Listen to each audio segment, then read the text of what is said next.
Asei, chapter 16. And he came to Derbe and Lystra, and see, a certain taught one was there, named Timotheus, the son of a certain Yahudi woman who believed, but his father was Greek, who was well spoken of by the brothers who were at Lystra and Iconium. Shaul wished to have this one go with him, and he took him and circumcised him because of the Yahudim who were in those places, for they all knew that his father was Greek. And as they went through the cities, they delivered to them the regulations to keep, which were decided by the emissaries and elders at Jerusalem. Then indeed the assemblies were strengthened in the belief and increased in number every day. And having passed through Phrygia and the Galatian country, they were forbidden by the set-apart Spirit to speak the word in Asia. When they came to Mysia, they tried to go into Bithynia, but the Spirit did not allow them. And having passed by Mysia, they came down to Troas. And in the night a vision appeared to Shaul. A man of Macedonia was standing, begging him and saying, "Come over to Macedonia and help us." And when he saw the vision, immediately we sought to go to Macedonia, concluding that the Master had called us to bring the good news to them. Therefore, sailing from Troas, we ran a straight course to Samothrake, and the next day to Neapolis, and from there to Philippi, which is the principal city of that part of Macedonia, a colony, and we were staying in that city for some days. And on the Sabbath day we went outside the city by a river, where there used to be prayer, and having sat down we were speaking to the women who met there. And a certain woman named Lydia, a seller of purple from the city of Thyatira, worshipping Elohim, was hearing, whose heart the Master did open to pay attention to what Shaul said.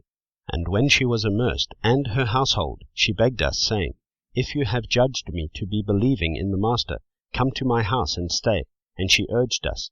And it came to be, as we went to prayer, that a certain slave girl possessed with a spirit of Puthon did meet us, who brought her masters much profit by foretelling.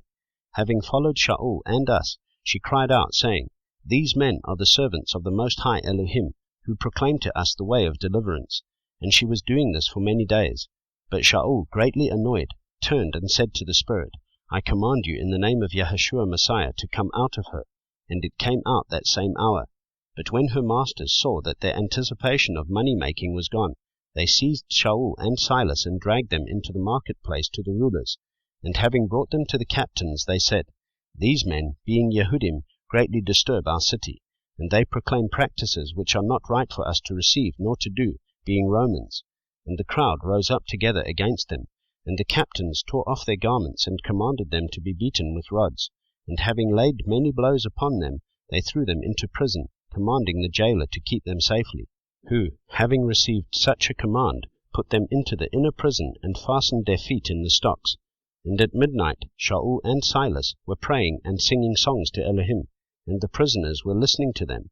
And suddenly a great earthquake took place, so that the foundations of the prison were shaken, and immediately all the doors were opened and all the chains came loose. And the jailer, awakening from sleep and seeing the prison doors open, thinking the prisoners had fled, drew his sword and was about to kill himself. But Shaul called with a loud voice, saying, "Do no harm to yourself, for we are all here." And asking for a light, he ran in, and fell down trembling before Shaul and Silas. And having led them outside, he said, "Masters, what do I have to do to be saved?" And they said, "Believe on the Master Yahushua Messiah, and you shall be saved, you and your household." And they spoke the word of Yahweh to him, and to all who were in his house. And taking them in that hour of the night, he washed their wounds, and immediately he was immersed, he and all that were his.